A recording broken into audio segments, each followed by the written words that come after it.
श्रीमद्भागवत महापुराण दसम स्कंध 52वां अध्याय। जरासंध की इच्छा पूर्ण करने के हेतु श्याम बलराम का पलायन तथा रुक्मिणी की कथा। श्री सुखदेव जी बोले, हे राजन, राजा मुचकुंद को विदा करके श्री मुरली मनोहर मथुरा लौट आए तथा कालयवन के भस्म होने का समाचार सुनाकर बलराम जी से इस प्रकार कहने लगे कि हे भाई, राजा मुचकुंद को तो हमने तप करने को भेज दिया, अब हमें कालयवन की सेना का संहार करना चाहिए। यह निश्चय करके दोनों भाई कालयवन की सेना में पहुंचकर म्लेच्छों का संहार करने लगे। उसी समय राजा जरासंध भी अपनी सेना लेकर वहां आ पहुंचा। तब श्री श्याम सुंदर उसकी इच्छा को पूर्ण करने के लिए बलराम जी सहित उसके सामने से युद्ध भूमि छोड़कर पैदल भागने लगे। उस समय जरासंध के मंत्री ने जरासंध से इस प्रकार कहा कि हे राजन, आपके प्रताप के सम्मुख ऐसा कौन शक्तिशाली है जो क्षण भर को भी ठहर सके। वह देखिए, दोनों भाई राम कृष्ण आपके भय से भयभीत हो घर द्वार छोड़कर नंगे पांव भागे चले जा रहे हैं। जब जरासंध ने भी उन्हें भागते हुए देखा तो अपनी सेना सहित उनका पीछा करता हुआ दौड़ा तथा इस प्रकार कहने लगा, अरे, तुम डरकर भागे क्यों जा रहे हो? तनिक रुको तो सही, आज तुम्हारी मृत्यु निकट आ पहुंची है।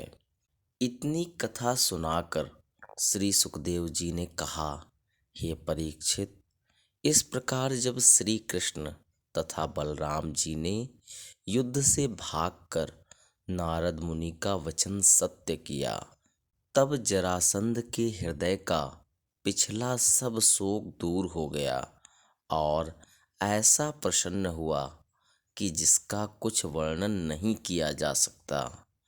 तब दोनों भाई भागते भागते 11 योजन ऊंचे एक प्रवर्षण नामक पर्वत पर चढ़ गए। यह देखकर जरासंध ने अपने सैनिकों को आज्ञा दी कि तुम इस पर्वत को जलाकर भस्म कर दो, फिर देखें कि ये किस प्रकार बचकर निकल जाते हैं। यह सुनकर उसके सब सैनिकों ने उस पर्वत को घेर लिया तथा नगर नगर गांव-गांव से लकड़ी, घृत, तेल आदि इकट्ठा कर उस पर्वत को चारों ओर से ढककर सब ओर से अग्नि लगा दी।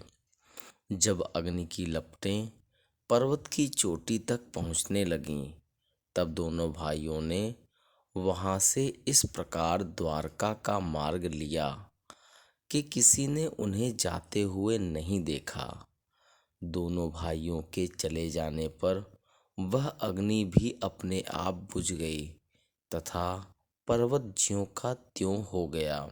उस समय जरासंध श्री श्याम बलराम को अग्नि में भस्म हुआ जानकर अपनी सेना साथ ले मथुरा में आ पहुंचा तथा वहां के राज्य पर अपना अधिकार कर सब ओर ढिंढोरा पिटवा दिया। उग्रसेन, वसुदेव आदि के समय में जो पुराने भवन थे, उन सबको ढहवाकर उसने नए भवन निर्मित कराए।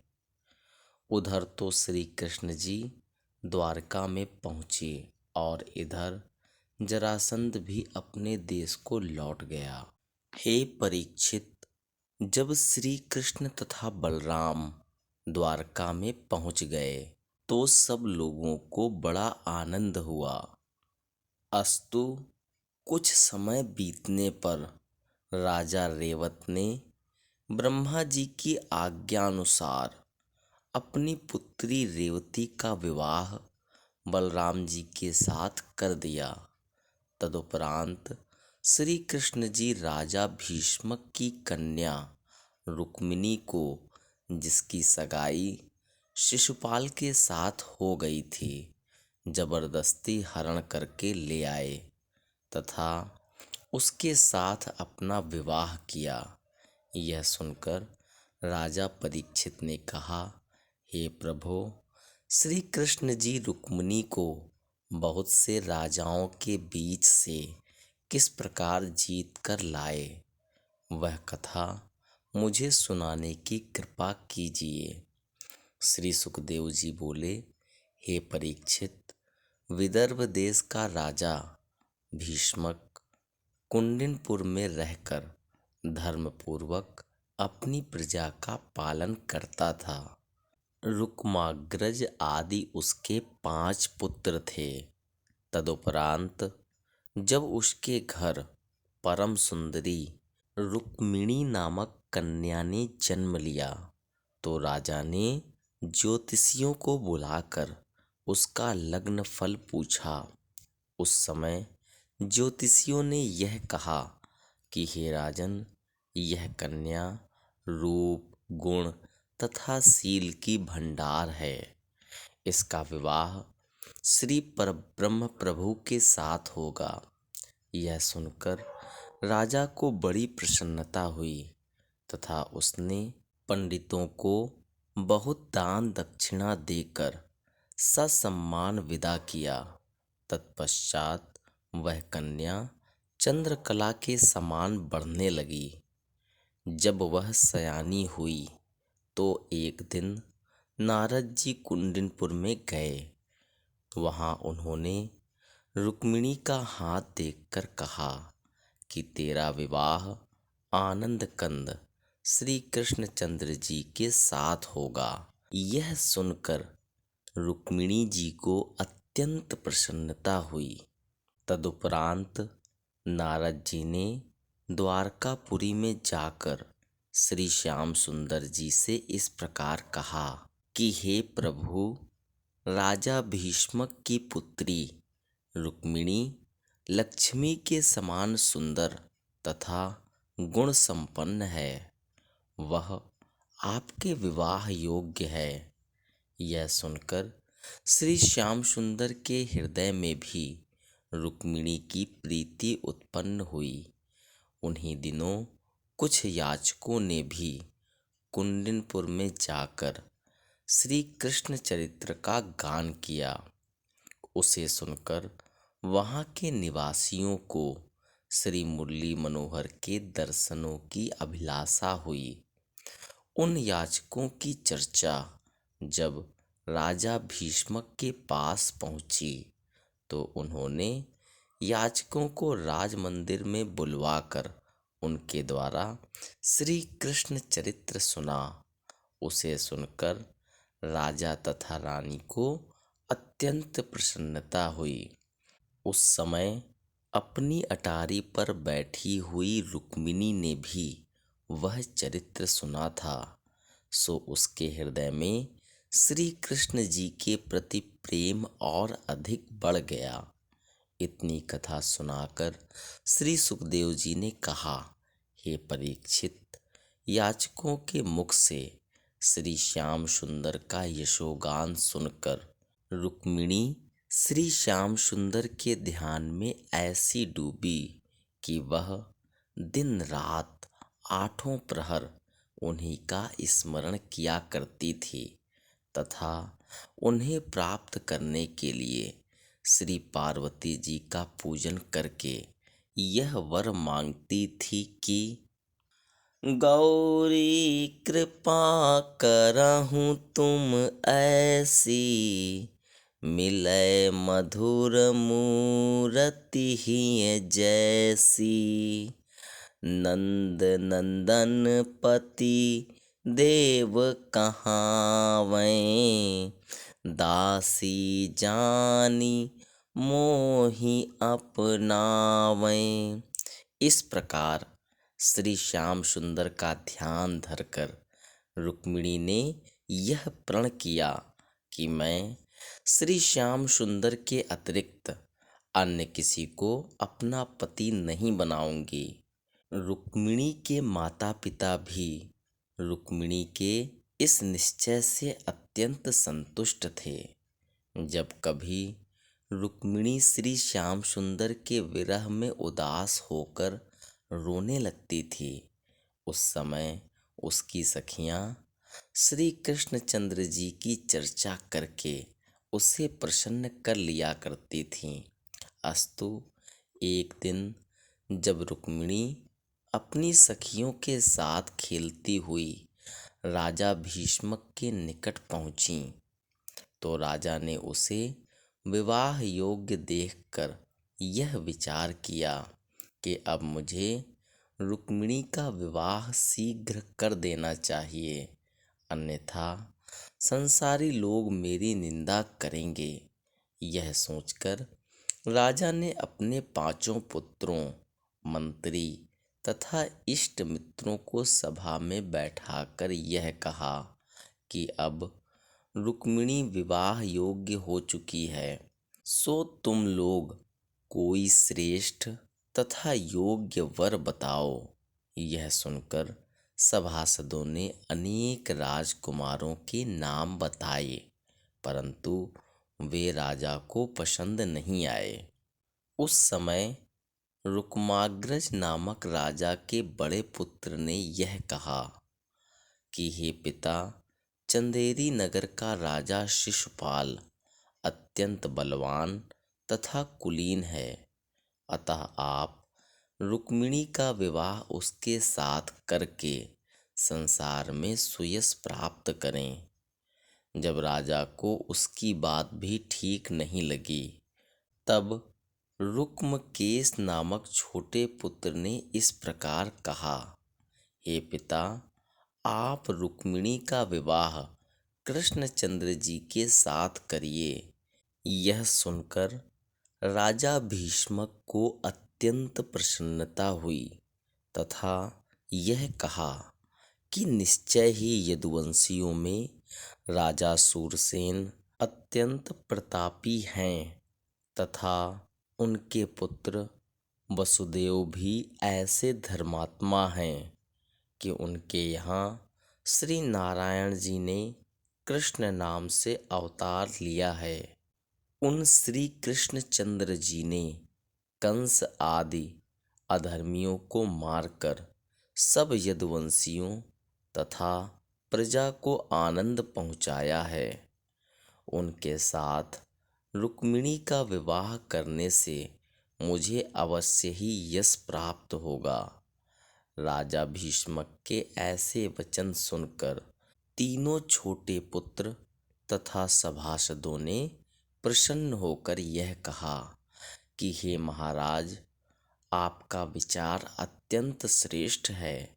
श्री कृष्णचंद्र जी के समान श्रेष्ठ वर अन्यत्र कहीं नहीं मिलेगा।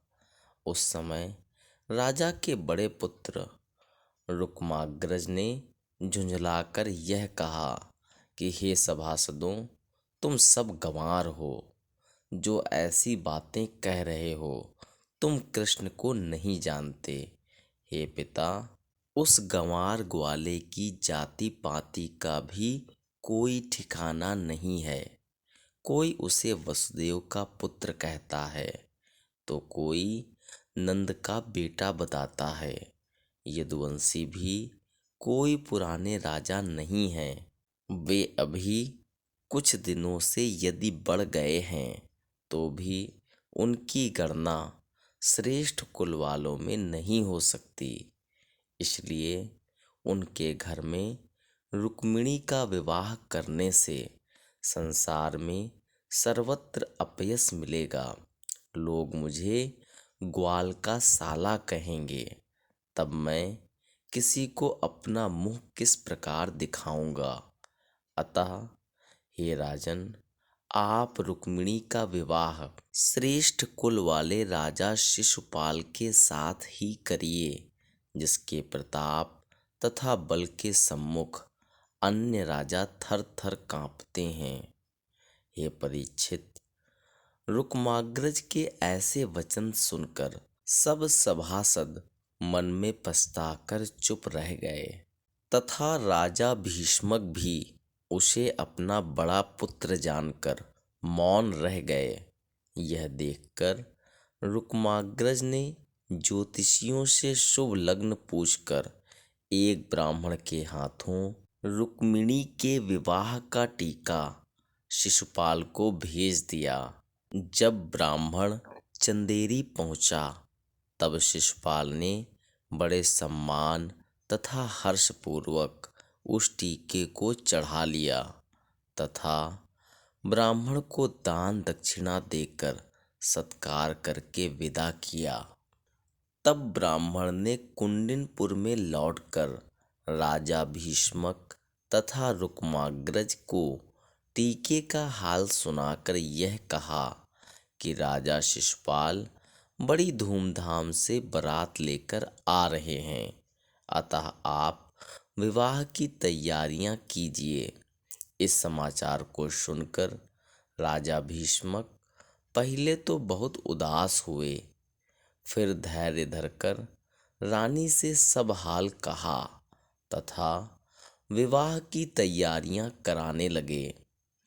उस समय कुंडिनपुर में घर घर यह समाचार फैल गया कि राजा भीष्मक रुक्मिणी का विवाह श्री श्याम सुंदर के साथ कर रहे हैं, परंतु रुक्माग्रज ने ऐसा नहीं होने दिया। इतनी कथा सुनाकर श्री सुखदेव जी ने कहा, हे परीक्षित, राज मंदिर में स्वर्ण कलश रखकर केले के खंभ तथा मड़वा गाड़ा गया और स्त्रियां मंगलाचार करने लगीं। राजा भीष्मक ने निमंत्रण भेजकर अपने सब इष्ट मित्रों को भी बुलवा लिया। उस समय कुछ सखियों ने रुक्मिणी के पास जाकर इस प्रकार कहा, हे रुक्मिणी, तेरे भाई रुक्माग्रज ने तेरा विवाह शिशुपाल के साथ करना निश्चित किया है, अतः तू अब उसकी रानी होगी।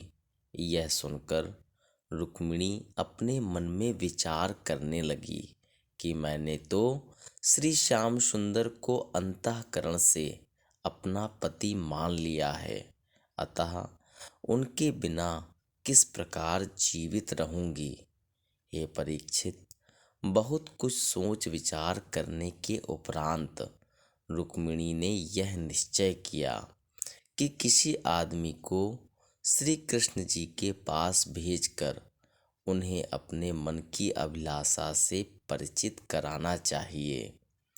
तब रुक्मिणी ने अपने माता पिता तथा भाइयों से छिपाकर एक बुद्धिमान ब्राह्मण को अपने पास बुलाकर अपना मनोरथ सुनाया तथा एक चिट्ठी देकर यह कहा, हे द्विज, आप इस पत्र को लेकर द्वारका चले जाइए तथा श्री कृष्ण जी से मेरा समाचार कहकर उन्हें यहाँ लिवा लाइए।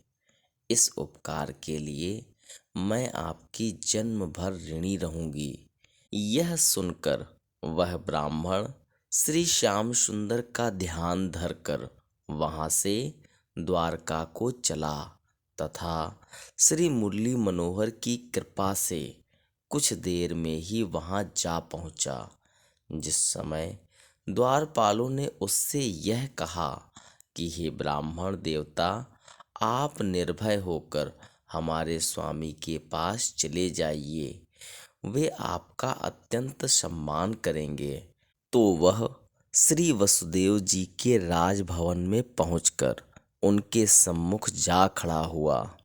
जिस समय श्री बांके बिहारी ने उस ब्राह्मण को अपने सामने देखा, तो उन्होंने सिंहासन से उतरकर पहले तो उसे दंडवत किया, फिर सम्मानपूर्वक अपने पास बैठाकर इस प्रकार पूछा, हे महाराज, आप कहाँ से पधारे हैं? आप जिस देश में रहते हैं वहाँ का राजा ब्राह्मणों की सेवा तथा प्रजा का धर्म पूर्वक पालन करता है अथवा नहीं? यह सुनकर उस ब्राह्मण ने रुक्मिणी की चिट्ठी को देते हुए इस प्रकार कहा, हे दया सिंधो, कुंडिनपुर के राजा भीष्मक की कन्या रुक्मिणी दिन रात आपका ध्यान धरती हुई स्वयं को आपके ही चरणों की दासी समझती है। उसका पिता उसका विवाह आपके साथ करना चाहता था, परंतु उसके बड़े भाई रुक्माग्रज ने उसकी सगाई शिशुपाल के साथ कर दी है। हे प्रभो, वह राजकुमारी मन वचन कर्म से आपके ही साथ विवाह करने का संकल्प कर चुकी है, अतः उसने यह पत्र भेजकर आपको बुलाया है। सो आप कुंडिनपुर चलने की कृपा कीजिए। ब्राह्मण के ऐसे वचन सुनकर श्री कृष्णचंद्र जी ने उस पत्र को पढ़ा, जिसमें लिखा था, हे त्रिलोकीनाथ, मैं आपकी प्रशंसा सुनकर मन वचन कर्म से आपकी ही दासी हो चुकी हूँ। आपके अतिरिक्त किसी अन्य को नहीं चाहती। यद्यपि मैं इस योग्य नहीं कि आपके चरणों की दासी बन सकूं, फिर भी आप मेरी प्रीति को देखकर मुझे यह सौभाग्य प्रदान करने की कृपा कीजिए। मेरा बड़ा भाई मेरा विवाह शिशुपाल के साथ करना चाहता है, परंतु मैं तो केवल आपको ही चाहती हूँ। हे प्रभु, यदि आप यह सोचें कि मैं ऐसी कुलीन कन्या होते हुए भी अपने विवाह का संदेशा क्यों भेज रही हूँ, तो उसका कारण यह समझिए कि आपकी स्तुति को सुनकर मेरी लज्जा दूर हो गई है। हे नाथ, ब्रह्मा शिव आदि देवता तथा ऋषि मुनि जन आपके चरणों की धूलि को प्राप्त करने की सदैव इच्छा रखते हैं।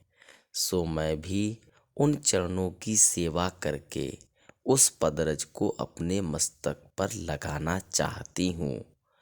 यदि वह पदरज मुझे प्राप्त नहीं हुई तो मैं आपके चरणों में ध्यान लगाकर अपना शरीर त्याग दूंगी।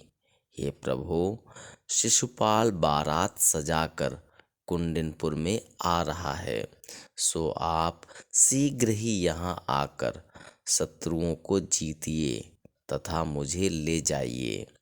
यदि आप नहीं आएंगे तो मैं अपने प्राणों को आपके चरणों पर न्यौछावर कर दूंगी।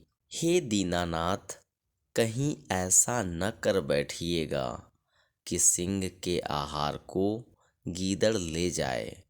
हे नाथ, आप विवाह से एक दिन पूर्व ही इन ब्राह्मण देवता के साथ आ जाइए। उस दिन मैं देवी जी का पूजन करने के लिए नगर से बाहर जाऊंगी, अतः वहां से जब घर लौटने लगूं तभी आप मार्ग में मुझे अपने साथ ले जाइएगा। हे दीनदयालु, आप अपने नाम को सार्थक करते हुए मुझ दीन अबला पर दया दिखाने की कृपा अवश्य कीजिए। 53वां अध्याय, रुक्मिणी हरण की कथा। श्री सुखदेव जी बोले, हे परीक्षित, इस चिट्ठी को पढ़कर श्री हरि ने अत्यंत प्रसन्न होकर ब्राह्मण का हाथ पकड़ लिया। तदुपरांत उसे एकांत में ले जाकर कहा, हे ब्राह्मण देवता, मैंने जब से नारद जी के मुख से रुक्मिणी के रूप तथा गुणों को सुना है, उसी दिन से मैं भी उससे मिलने की अभिलाषा रखता हूँ। मुझे यह मालूम है कि रुक्माग्रज मेरे साथ शत्रुता रखकर रुक्मिणी का विवाह मेरे साथ नहीं होने दे रहा है। अतः अब आप रात्रि को तो यहीं विश्राम कीजिए। प्रातःकाल मैं आपके साथ चलकर रुक्मिणी की इच्छा पूर्ण करूँगा। हे ब्रह्ममूर्ति, जिस प्रकार काष्ठ में रगड़ द्वारा अग्नि उत्पन्न होने पर संपूर्ण वन भस्म हो जाता है, उसी प्रकार मैं शत्रुओं की संपूर्ण सेना को जीतकर रुक्मिणी को ले आऊँगा। श्री मुरली मनोहर की बात सुनकर उस ब्राह्मण को धैर्य हुआ। अस्तु प्रातःकाल होने पर श्री कृष्णचंद्र जी ने दारुक सारथी द्वारा रथ मंगवा उस पर ब्राह्मण देवता सहित स्वयं बैठ कुंडिनपुर को प्रस्थान किया। उस समय अनेक प्रकार के शुभ शकुन होने लगे। जब बलभद्र जी ने यह समाचार सुना कि श्री श्याम सुंदर अकेले ही कुंडिनपुर गए हैं, तो उन्होंने राजा उग्रसेन के पास जाकर यह कहा कि हे महाराज, हमने सुना है कि राजा शिशुपाल जरासंध आदि बहुत से राजाओं को साथ लेकर रुक्मिणी से विवाह करने के लिए कुंडिनपुर पहुँचेगा तथा श्री श्याम सुंदर का उनसे भयंकर युद्ध होगा। अतः यदि आप आज्ञा दें तो हम लोग भी उनकी सहायता को जावें। राजा उग्रसेन बोले, हे बलभद्र, तुम मेरी संपूर्ण सेना को साथ लेकर ऐसी शीघ्रता से जाओ कि श्री कृष्णचंद्र तुम्हें मार्ग में ही मिल जाएं। यह सुनकर बलभद्र जी सब सेना को साथ ले मार्ग में श्री कृष्ण जी से जा मिले तथा उनसे यह पूछने लगे कि आप इस प्रकार अकेले ही क्यों चले आए। उस समय मनमोहन लाल जी ने यह उत्तर दिया, हे भाई, रुक्मिणी की व्याकुलता के कारण मुझे ऐसा करना पड़ा। अस्तु जिस दिन शिशुपाल की बारात आने वाली थी, उस दिन वे भी कुंडिनपुर जा पहुँचे। वहाँ जाकर यह देखा कि सब ओर मंगलाचार तथा सजावटें हो रही हैं तथा स्त्री पुरुष उत्तमोत्तम वस्त्राभूषण पहने हुए शिशुपाल की बारात देखने के लिए बैठे हैं। उस शोभा को देखते हुए श्री कृष्ण जी राजा भीष्मक के बाग में जाकर ठहर गए तथा उस ब्राह्मण से यह बोले कि तुम रुक्मिणी के पास जाकर हमारे आगमन का समाचार कह दो, जिससे उसे धैर्य बंध जावे। यह सुनकर ब्राह्मण रुक्मिणी को समाचार देने के लिए चल दिया। उधर बारात के आगमन का समाचार सुनकर राजा भीष्मक अपनी सब सेना साथ लेकर बारात की अगवानी करने के लिए चले तथा राज मंदिर में स्त्रियां मंगलाचार करने लगीं। राजा ने बारात को सुंदर जनवासे में ठहराकर भोजन के उत्तमोत्तम पदार्थ भेज दिए तथा इधर महलों में पुरोहित ने रुक्मिणी के हाथ में कंगन बांध दिया। इतनी कथा सुनाकर श्री सुखदेव जी ने कहा, हे परीक्षित, तब तक रुक्मिणी को श्री श्याम सुंदर के आने का समाचार प्राप्त नहीं हुआ था। अतः वह इन सब दृश्यों को देखकर अपने मन में चिंता करके यह विचार करने लगी कि क्या कारण हुआ जो श्री श्याम सुंदर अभी तक यहाँ नहीं पधारे हैं। क्या वे मेरे पत्र को पाकर मुझे निर्लज्ज समझकर नहीं आए, अथवा ब्राह्मण ही कहीं मार्ग भूलकर उनके पास नहीं पहुंच सका है? कहीं वे मुझे कुरूप तो नहीं समझ बैठे, अथवा जरासंध का आगमन सुनकर नहीं आए हैं? यदि कल विवाह हो जाने के उपरांत शिशुपाल मुझे हाथ पकड़कर अपने घर ले गया, तो मैं अबला फिर क्या कर सकूंगी? अब मैं कहाँ जाऊं, क्या करूं, किसका भरोसा रखूं? रुक्मिणी की इस व्याकुलता को देखकर एक सखी ने, जो रुक्मिणी की प्रीति का हाल जानती थी, इस प्रकार कहा। हे रुक्मिणी, तुम घबराकर अपने प्राण क्यों दे रही हो? वे भला अपने माता पिता तथा भाई आदि से पूछे बिना किस प्रकार आ सकते हैं? दूसरी सखी बोली, हे राजकुमारी, वे अंतर्यामी तुम्हारे मन का हाल भी जानते हैं। मेरी समझ में तो अब वे यहाँ भी आ चुके होंगे। तुम अपने मन में इस प्रकार मत अकुलाओ। जिस समय रुक्मिणी जी सखियों से इस प्रकार वार्तालाप कर रही थीं, उसी समय वह ब्राह्मण वहां जा पहुंचा तथा आशीर्वाद देकर यह कहने लगा कि हे रुक्मिणी, श्री श्याम सुंदर यहाँ आकर बाग में ठहरे हुए हैं। उनके पीछे पीछे बलराम जी भी अपनी सब सेना को साथ लिए चले आ रहे हैं। ब्राह्मण के मुख से यह वचन सुनकर रुक्मिणी को ऐसी प्रसन्नता हुई जिस प्रकार किसी तपस्वी ने अपने मनोरथ को प्राप्त कर लिया हो। तब वह अत्यंत प्रसन्न होकर ब्राह्मण से इस प्रकार कहने लगी, हे देवता, आपने श्री श्याम सुंदर के आगमन का समाचार सुनाकर मुझे जो प्रसन्नता प्रदान की है, उसके बदले यदि मैं तुम्हें तीनों लोकों की संपत्ति दूं, तो भी इस ऋण से कभी उऋण नहीं हो सकती हूँ। इतना कहकर जैसे ही रुक्मिणी ने उस ब्राह्मण की ओर कृपा दृष्टि से देखा, वैसे ही उसके घर लक्ष्मी का निवास हो गया। तदुपरांत वह ब्राह्मण आशीर्वाद देकर वहां से लौटकर राजा भीष्मक के पास जा पहुंचा तथा उन्हें भी श्री श्याम सुंदर के आगमन का समाचार कह सुनाया।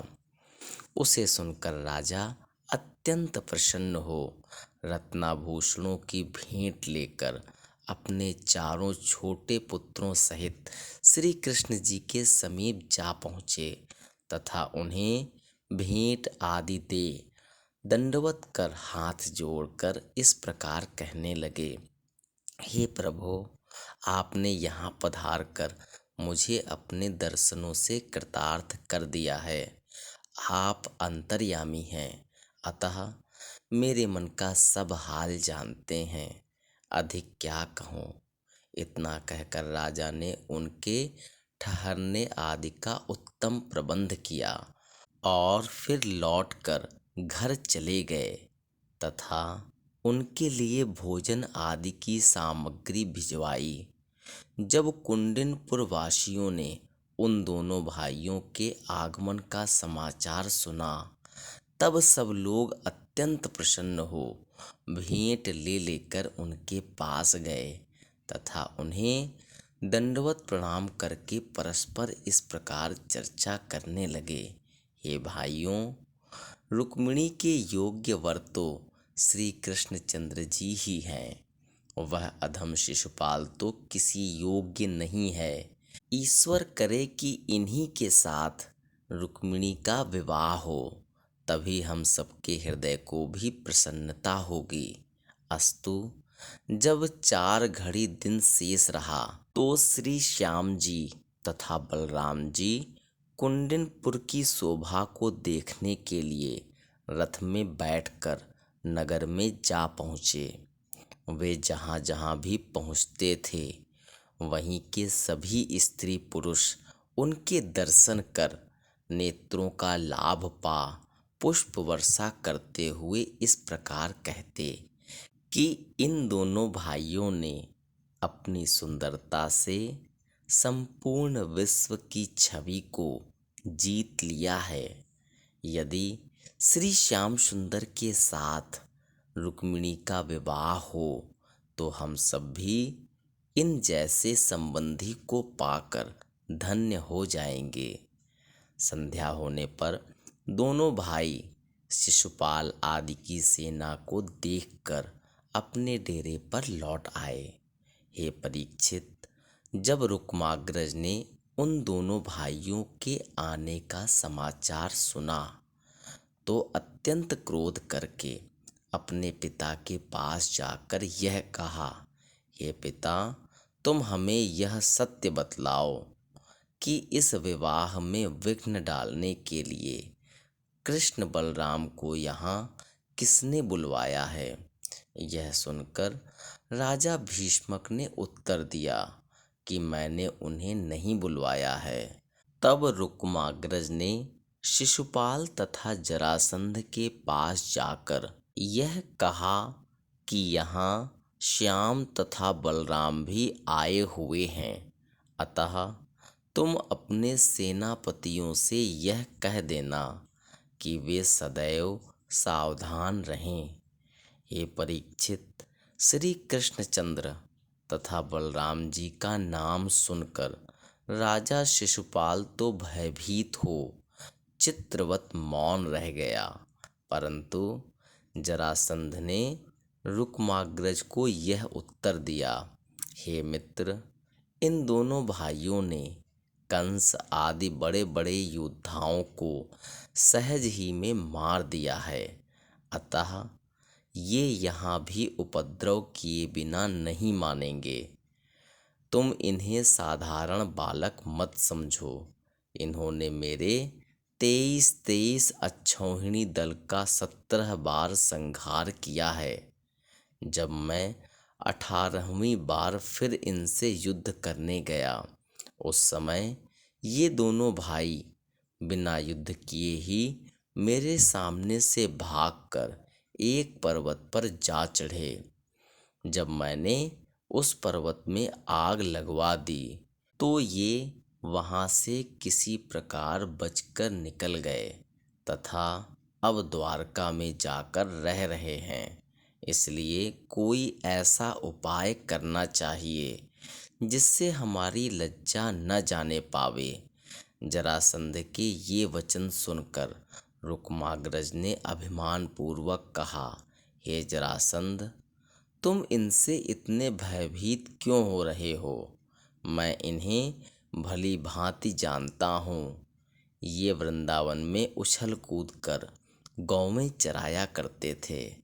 तुम किसी प्रकार की चिंता मत करो, उन्हें तो अकेले हम ही हटा देंगे। हे परीक्षित, शिशुपाल तथा जरासंध को धैर्य बंधाकर रुक्माग्रज अपने घर लौट आया, परंतु उन दोनों ने बड़ी चिंता में रात काटी। प्रातःकाल उधर तो बारात निकलने की तैयारियां हुईं और इधर राजा भीष्मक के घर मंगलाचार होने लगे। जब 4 घड़ी दिन रहा तब 1 सहस्र सहेलियां गाती बजाती हुई रुक्मिणी को साथ लेकर देवी पूजन करने के लिए चल दीं। उस समय शिशुपाल ने यह विचार करके कि कहीं श्री कृष्णचंद्र जी रुक्मिणी को जबरदस्ती उठाकर न ले जावें, अपने 50 सहस्र सूरवीर उसकी रक्षा करने के लिए साथ कर दिए। उस समय सहेलियों के मध्य में चलती हुई रुक्मिणी ऐसी सुशोभित हो रही थीं जैसे तारागणों के बीच में चंद्रमा शोभित होता है। उन्हें चारों ओर से घेरे हुए काले वस्त्र पहने शिशुपाल तथा जरासंध के सैनिक ऐसे लगते थे मानो काली घटा ने उन सबको घेर रखा हो। अस्तु, देवी के मंदिर में पहुंचकर रुक्मिणी ने उनका विधि पूर्वक पूजन किया तथा हाथ जोड़कर यह प्रार्थना की कि हे गौरी, मैंने बाल्यकाल से ही आपकी सच्चे मन से पूजा की है, अतः आप आज मुझे मनोवांछित फल प्राप्त होने का वरदान दीजिए। तब अन्य सखियों ने भी हाथ जोड़कर देवी से इस प्रकार प्रार्थना की कि हे अंबिके, आप ऐसी कृपा कीजिए जिससे हमारी राजकुमारी का मनोरथ पूर्णता को प्राप्त हो। तदुपरांत पूजा परिक्रमा करके रुक्मिणी जब मंदिर से बाहर निकली, उस समय वह श्री श्याम सुंदर से मिलने की आशा किए हुए हाथी के समान मंद गति से राज मंदिर की ओर लौटने लगी। उस समय आनंद कंद श्री कृष्णचंद्र जी त्रिभंगी छवि किए रथ पर सवार हो वहां आ पहुँचे। तब उनके रथ की ध्वजा देखते ही एक सखी ने प्रसन्न होकर रुक्मिणी से इस प्रकार कहा, हे सखी, देखो श्री श्याम सुंदर आ पहुँचे हैं। सखी के मुख से यह वचन सुनकर जब रुक्मिणी ने प्रसन्न हो अपने मुख से घूंघट उठाया तो उन्हें श्री मुरली मनोहर अपने सामने ही खड़े हुए दिखाई दिए। उस समय श्री रुक्मिणी की सुंदरता की झलक देखने के कारण जरासंध तथा शिशुपाल के सूरवीरों के हाथ से अस्त्र शस्त्र छूटकर पृथ्वी पर जा गिरे। यह देखकर श्री वृंदावन बिहारी ने हंसते हुए अपना रथ रुक्मिणी के बिल्कुल समीप ले जाकर खड़ा कर दिया। तदुपरांत जैसे ही रुक्मिणी ने अपने मोहन प्यारे से भेंट करने के लिए लजाते हुए हाथ बढ़ाया, वैसे ही श्री श्याम सुंदर ने रुक्मिणी को अपने बाएं हाथ से पकड़कर रथ में बैठा लिया तथा शंख बजाते हुए आगे बढ़ चले।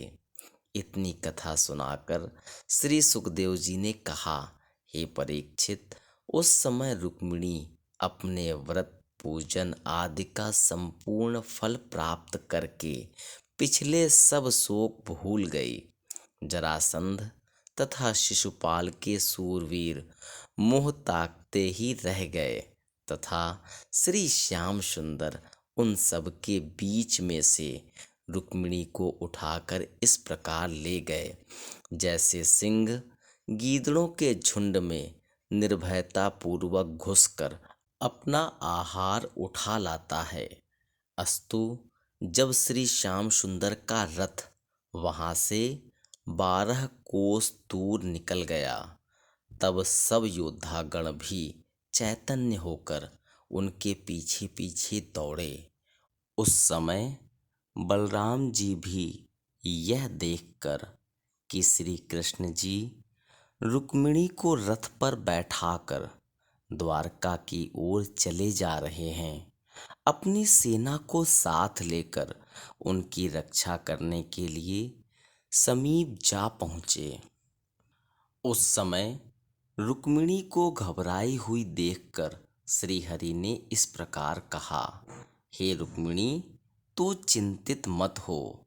मैं द्वारका पहुंचकर पहले तो तेरे साथ शास्त्रानुसार विवाह करूंगा, तत्पश्चात तेरा मनोरथ पूर्ण करूंगा। इतना कहकर श्री मुरली मनोहर ने अपने कंठ की माला उतारकर रुक्मिणी को पहना दी। तब उसके मन का संपूर्ण भय नष्ट हो गया। 54वां अध्याय जरासंध तथा रुक्माग्रज आदि का श्री श्याम बलराम से युद्ध। श्री सुखदेव जी बोले, हे राजन, जब श्री श्याम सुंदर रुक्मिणी को हर ले गए तथा शिशुपाल आदि को यह समाचार मिला। उस समय जरासंध, दंतवक्र आदि बराती राजा अपनी अपनी सेना लेकर श्री मुरली मनोहर के पीछे दौड़े। उन्होंने परस्पर यह कहा कि हमारे सामने यादव का पुत्र रुक्मिणी को हर कर ले जाए, इससे अधिक लज्जा की बात और कोई नहीं है, अतः हमें इसका बदला लेना चाहिए। ऐसा कहते हुए वे श्री कृष्ण जी के रथ के समीप जा पहुँचे तथा ललकार कर इस प्रकार कहने लगे कि पीठ दिखाकर जाना सूरवीर का धर्म नहीं है, सो तुम रथ को रोक कर हमसे युद्ध करो, यूं भागे कहाँ चले जा रहे हो। यह सुनकर श्री कृष्ण जी ने रथ रोक लिया तथा बलराम जी अपनी सेना सहित उनसे युद्ध करने लगे। उस घोर युद्ध को देखकर जब रुक्मिणी अपने मन में बहुत घबराने लगीं, उस समय श्री कृष्ण जी ने धैर्य बंधाते हुए इस प्रकार कहा कि हे रुक्मिणी, तू चिंता मत कर, ये सब शत्रु एक क्षण में मार डाले जाएंगे। इतने पर भी जब रुक्मिणी को धैर्य नहीं हुआ, तब श्री श्याम जी तो रथ को एक ओर खड़ा करके युद्ध का कौतुक देखने लगे और बलराम जी ने अपने हल मूसल द्वारा संपूर्ण शत्रु सेना को पल भर में ही इस प्रकार काट डाला जिस प्रकार किसान खेत को काट डालते हैं। उस समय अपनी सेना का संहार देखकर जरासंध तथा दंतवक्र आदि रणभूमि से भागकर शिशुपाल के पास लौट आए। इतनी कथा सुनाकर श्री सुखदेव जी बोले, हे परीक्षित, रण में विजय प्राप्त होने पर देवताओं ने आकाश से श्री बलराम जी पर पुष्पों की वर्षा की। उस समय शिशुपाल ने अपने साथी राजाओं से इस प्रकार कहा कि इस लज्जापूर्ण जीवन से तो मृत्यु अच्छी है।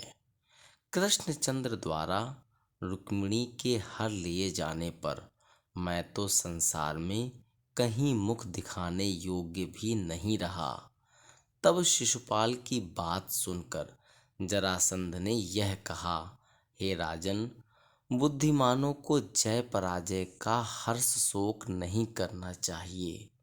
यह सुख दुख आदि संपूर्ण संसारी व्यवहार स्वप्न के समान मिथ्या है। देखो, मैं स्वयं भी इन लड़कों से 17 बार हारा, परंतु मुझे उसका कोई दुख नहीं हुआ।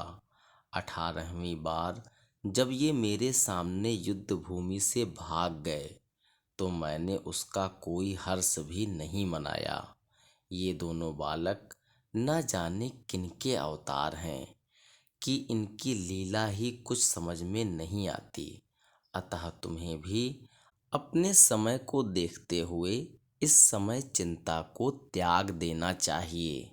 फिर कभी अवसर मिले तो कसर निकाल लेना। जरासंध के इस प्रकार समझाने पर शिशुपाल ने अपने मन में धैर्य धारण किया। तदुपरांत वह तथा उसके साथी सभी राजा बची खुची सेना को साथ लेकर अपने अपने घर लौट गए। हे परीक्षित, जब रुक्माग्रज ने यह समाचार सुना तो उसने अत्यंत क्रोध करके अपनी सभा में बैठकर यह कहा कि यादव का लड़का मेरी बहन को उठाकर ले जाए, इससे अधिक आश्चर्य की बात और क्या होगी। मैं अभी उन दोनों ढीठ भाइयों को पकड़कर लिए आता हूँ, अन्यथा कभी यहाँ आकर अपना मुख नहीं दिखाऊंगा। इतना कहकर वह एक अक्षौहिणी सेना साथ लेकर श्री श्याम सुंदर से लड़ने के लिए चल दिया। वहां उसने अपनी सेना को तो बलभद्र जी तथा उनकी सेना से लड़ने के लिए छोड़ा और आप श्री कृष्ण जी के पास पहुंचकर इस प्रकार कहने लगा, अरे अहीर, तू मेरी बहन को लेकर कहाँ भागा चला जा रहा है? एक क्षण को ठहर तो सही। तू मुझे जरासंध अथवा शिशुपाल मत समझ, वे क्षत्रिय नहीं थे। अब मेरे सामने से तेरा जीवित बचकर जाना अत्यंत कठिन है। इतना कहकर रुक्माग्रज ने श्री श्याम सुंदर के ऊपर अपने तीरों से वर्षा करनी आरंभ कर दी, परंतु श्री मुरली मनोहर ने अपने बाणों से उसके सब प्रहारों को निष्फल कर दिया। तदुपरांत श्री श्याम सुंदर ने अपने 4 बाणों से उसके रथ के चारों घोड़ों को मार डाला तथा एक बाण से सारथी को मूर्छित कर दिया। फिर एक बाण से उसके रथ की ध्वजा काटकर दूसरे बाण से उसके धनुष को काट गिराया। तदुपरांत उसने गदा आदि जितने शस्त्र चलाए वे सब भी निष्फल कर दिए। फिर श्री मुरली मनोहर हाथ में ढाल तलवार ले रथ से नीचे कूद पड़े तथा रुक्माग्रज को पकड़कर जैसे ही उसका वध करने को तत्पर हुए, वैसे ही रुक्मिणी ने उनका हाथ रोकते हुए कहा, हे स्वामी, जिस प्रकार आपको श्री बलराम जी प्रिय हैं, उसी प्रकार मुझे भी अपना यह भाई प्यारा है। अतः जिस प्रकार ज्ञानी लोग पागलों तथा बालकों की वार्ता पर कुछ ध्यान नहीं देते, उसी प्रकार आप इसे मूर्ख जानकर इसका अपराध क्षमा कीजिए। यदि आप इसका वध कर डालेंगे तो मेरे पिता को, जो आपके भक्त हैं, बहुत दुख होगा तथा इसकी पत्नी भी अत्यंत दुखी होगी। अतः हे नाथ, राजा भीष्मक आपके ससुर होकर अपने पुत्र का कष्ट उठावें, ऐसा करना आपको उचित नहीं है। रुक्मिणी के ऐसे वचन सुनकर श्री कृष्ण जी ने रुक्माग्रज को जान से न मारकर उसे अपने रथ से बांध लिया। इतनी कथा सुनाकर श्री सुखदेव जी बोले, हे परीक्षित, इधर तो श्री कृष्ण जी ने रुक्माग्रज की यह दशा की, उधर बलराम जी उसकी सब सेना को मार भगाकर श्री हरि के पास इस प्रकार आ पहुँचे, जिस प्रकार ऐरावत हाथी कमल वन को रौंदता हुआ बढ़ा चला आता है। जब रुक्माग्रज को बंधा देखा तो अन्य यदुवंशी तो हंसने लगे, परंतु बलराम जी ने श्री मनमोहन प्यारे से यह कहा कि हे भाई, तुमसे बड़ी भूल हुई जो तुमने अपने साले को इस प्रकार बांध रखा है। इससे तो इसे मार डालना ही उचित था। इष्ट मित्रों तथा संबंधियों के अपराधी होने पर भी उन्हें मारना अथवा बांधना उचित नहीं है। अतः अब तुम इसे शीघ्र छोड़ दो। बलराम जी की बात सुनकर श्री श्याम सुंदर ने रुक्माग्रज को बंधन से मुक्त कर दिया। उस समय बलराम जी ने रुक्मिणी को संतोष देने के लिए यह कहा, हे राजपुत्री, तुम्हारे भाई की जो दशा हुई उसमें मुरली मनोहर का कोई दोष नहीं है। यह सब इसके पूर्व जन्म के कर्मों के कारण ही हुआ है। रुक्माग्रज के भाग्य में जो लिखा था वह हुआ, ऐसा जानकर तुम्हें शोक नहीं करना चाहिए। तब रुक्माग्रज विदा होने के समय श्री कृष्णचंद्र जी के चरणों में अपना मस्तक रखकर इस प्रकार कहने लगा, हे प्रभु, मैं आपकी महिमा नहीं जानता था, इसीलिए मुझसे ऐसा अपराध हुआ। अब आप कृपा कर मुझे क्षमा कर दीजिए। आपको तो ब्रह्मा, शिव आदि देवता भी नहीं पहचान पाते हैं, फिर भला मैं अज्ञानी आपको किस प्रकार जान सकता हूँ। इस प्रकार स्तुति करके जब रुक्माग्रज विदा हो गया, तब श्री कृष्णचंद्र जी ने भी अपना रथ द्वारका की ओर बढ़ा दिया। हे परीक्षित, रुक्माग्रज अपनी प्रतिज्ञा के अनुसार लौटकर कुंडिनपुर नहीं गया। उसने कुंडिनपुर के पास ही भोजकट नामक एक अन्य नगर बसा लिया तथा अपनी पत्नी तथा पुत्रों को भी वहीं बुलाकर राजा भीष्मक से मन में शत्रुता रख वहीं रहने लगा। उधर जब श्री श्याम सुंदर तथा बलराम जी द्वारकापुरी के समीप पहुँचे, तो राजा उग्रसेन तथा वसुदेव सब लोगों को साथ लेकर उनकी अगवानी करने आए तथा अत्यंत सम्मानपूर्वक राजमंदिर में लिवा ले गए। रुक्मिणी की सुंदरता को देखकर सब स्त्रियों को अपार आनंद हुआ तथा घर घर मंगलाचार हुए। तदुपरांत वसुदेव जी ने अपने पुरोहित गर्ग मुनि को बुलाकर विवाह का मुहूर्त निश्चित किया तथा दुर्योधन आदि अनेक राजाओं को निमंत्रण भेजकर श्री श्याम सुंदर के विवाह के लिए द्वारका में आमंत्रित किया। जब राजा भीष्मक ने अपनी कन्या के विवाह का समाचार सुना, तो उन्होंने कन्यादान का संकल्प कर दहेज में बहुत से रत्न, आभूषण, वस्त्र, हाथी, घोड़ा, पालकी, दास दासी, द्रव्य आदि को अपने पुरोहित के द्वारा वसुदेव जी के पास भिजवा दिया। जब द्वारकापुरी में देश देश के राजा आकर एकत्रित हुए तथा राजा भीष्मक का पुरोहित भी दहेज लेकर पहुंच गया, तब गर्ग मुनि के शास्त्रानुसार शुभ लग्न में बड़ी धूमधाम तथा आनंद पूर्वक श्री कृष्ण रुक्मिणी का विवाह करा दिया गया। उस समय सुख तथा शोभा का वर्णन किसी प्रकार नहीं किया जा सकता। स्त्रियों ने मंगल गीत गाए, देवताओं ने पुष्प बरसाए, अप्सराओं ने आकाश में आकर नृत्य किया, गंधर्वों ने गीत सुनाए तथा त्रिभुवन के सब जीवों ने जय जयकार किया। जब विवाह संपूर्ण हो चुका, तो राजा उग्रसेन ने ब्राह्मणों तथा याचकों को दान दक्षिणा एवं मुँह मांगी वस्तुएं देकर पूर्णतः संतुष्ट कर दिया। किसी को कोई इच्छा शेष न रही। फिर सब राजाओं को सम्मान पूर्वक विदाई दी।